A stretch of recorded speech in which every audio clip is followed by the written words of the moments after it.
And talked about how hard it was to tell his grandsons because Odell is their favorite Giant. Mara added it makes it a little easier that he's not in our conference. So, Shannon, what does this tell you?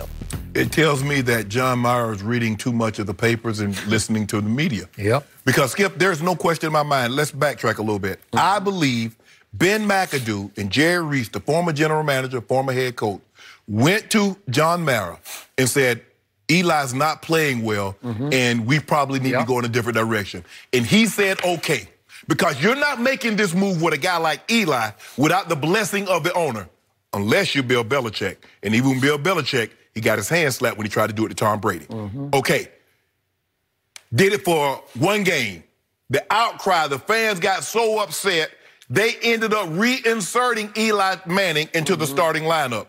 Because John Mara got so much fan blowback, and he didn't want that. Remember, Skip, he was the one that volunteered the information. When they asked him about Colin Kaepernick, he said, the fan mail that I get, the vitriol and the hate, he volunteered that. Ain't nobody asked him about the fan mail he got. He volunteered that. So he has rabbit ears. He hears all that. You reluctant. What you think the likelihood, Skip, of him selling the Giants, selling his 50%, reluctantly selling his 50% stake? That'll never happen. You could have said, Dave Gettleman, if you don't get out of my office talking about trading Odell. Could have. Easy. Oh, he's one of my favorite. Clearly, he wasn't favorite enough. Because you signed off on it. At the end of the day, Skip, whether it was reluctant or he get 100% do it. Odell Beckham is a Cleveland Brown for one reason and one reason only. Ownership thought it would be a good idea to get Odell out of the locker room. But what he did in the process, he throws the general manager and the head coach. That's Dave Gettleman and Pat Sherman wanted this. What? Man, if I'm Dave, I'm like, Pat, if I'm Pat Sherman, like, keep me out of this. I ain't had nothing to do with it. I'm just a little old lonely coach. Skip, all I do is I coach what's going on the field. You don't let me be in charge of Final 53. You don't let me be in charge of the draft. And you definitely not going to let me have any say whether or not you trade Odell. Man, Skip, I can't even believe, I've never seen, you know what? John Mara's dad is rolling over, Skip. He can't even believe his son is doing this. I can assure you one thing. The one thing that his dad didn't do, he didn't succumb to fan pressure, because I can assure you there was no social media, but I'm sure he got letters because they knew what LT was doing, and his dad didn't blink an eye. Nope, he did not. The NFL intervened and said, we're going to sit LT down, but the Giants didn't. Man, this is, Skip, I've never seen anything like this. That the ownership has become so enamored and so swayed by fan pressure. Because this was the same fans and same media. I'm tired of Odell. They need to ship Odell. The very media. They need to get rid of Odell because this is not working. Odell is not working. Get rid of Odell. Okay, they traded Odell. I can't believe that says more about the organization than it does Odell, that they don't have parameters in place with how to deal with a talent like this. Man, they need to stop. John Mara, I can't believe you. Skip, I cannot believe this man that's been a football lifer. His dad built the Giants from ground up, and only thing he's ever known was the Giants. And he would say this publicly? Even if you thought it, to say it publicly, man, you undermine everything the general manager and the head coach has done. To all of your points, I never thought I would put dysfunction and New York Football Giants in the same sentence. And this morning, I'm doing that. I've told you from the start, as a lifelong Cowboy fan, I've always had nothing but respect for the Giants. I have respectfully hated the rival Redskins, arch rival, and I just flat out don't like the Eagles. I just don't like them. But that's okay. So the point is, I'm now losing what respect I had for the cornerstone franchise, because this is so outrageous on the part of John Mara and Steve Tisch to say to the media, don't blame us.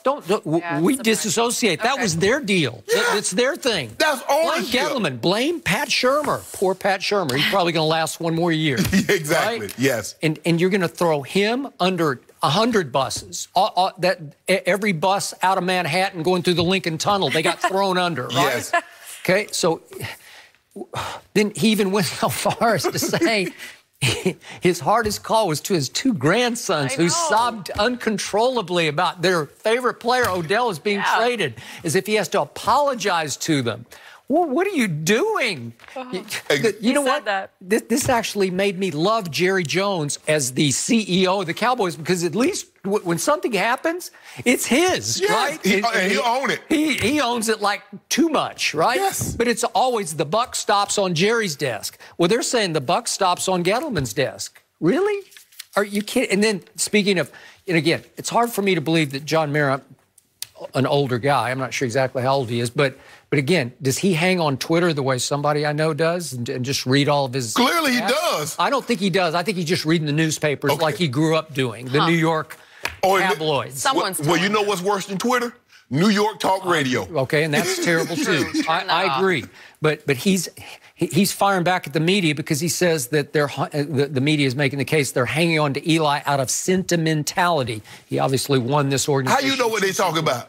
Okay. Unless you listen. He said, this is his quote, "I've read that, and I have to tell you, that really gets under my skin because that is absolute nonsense."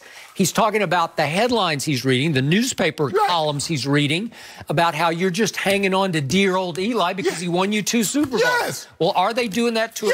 Probably. They don't have an alternative right now, so I can't condemn them. Because they don't have an alternative to Odell. Okay, but they let him go. And then he's outraged because he's reading the media. He says, I love that question. He's saying sarcastically about, do you have a plan? Because that's all anybody in the New York tabloids or the New York Times, for that matter, is asking. What is the Giants' plan? He says, I love that question. What is the plan? The plan is to build a team and make it better. Well, could have fooled me because we're not sure why did you give him the contract in the first place? Because those 2, Tish and Mara, had to sign off finally on the big contract. With that kind of money? The biggest wide receiver contract ever, and it remains the biggest contract. And you gave him $21 million that time he signed the contract. And he made $41 in the first year. Okay, and you did that just a few months after the Paris incident in the hotel room, and I was like, what are you doing? Did he earn this? Well, apparently they thought so. I don't know about you, Skip, but me reading between the lines, I like to read between the lines sometimes because sometimes people write stuff, but that's not really what they're saying. Does he really believe Gettleman has a plan? Because you just threw him under the bus. You said it was his idea with Pat Shurmur to get rid of Odell, and that you and the other owner, Steve Tisch, who owns 50% of the Giants, y'all didn't necessarily believe. But y'all reluctantly, because guess what they could have said? Reluctantly? Dave, if you don't get out of my office, and I can't believe, if you mention trading Odell again, you're going to be out of here. You're traded, So clearly, they wanted Odell out of there because he had said it before. He wanted Odell, he wanted to talk about Odell in more football-related matters, not behavior and not Paris hotel incidents. He said that.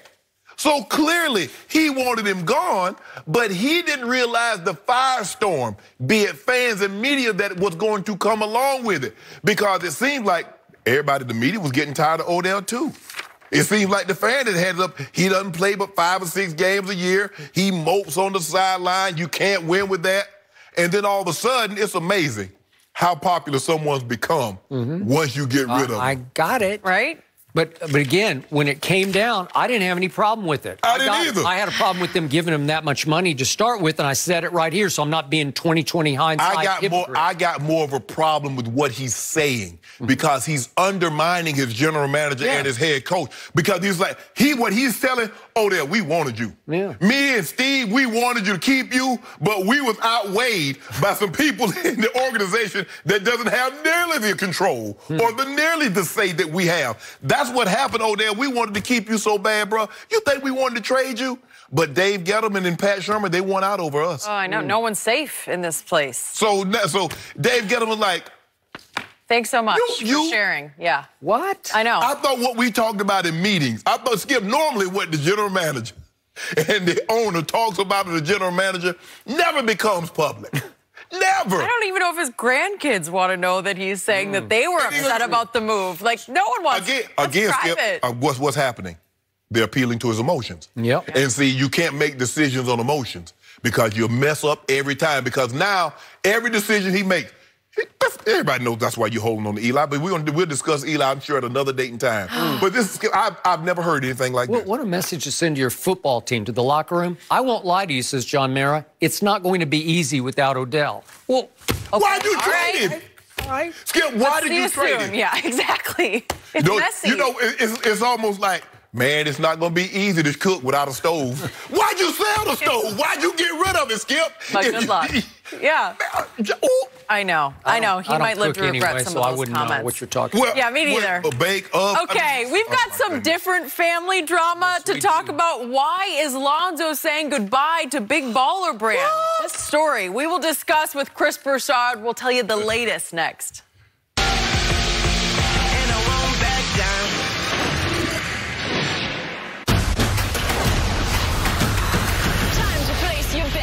I'm in your head, Vegas. This will be my biggest bet. Take it to the window. Under spread. I am the weekday warrior. Game on, boys. All bets are on. There you have it. Lock it in. The nice thing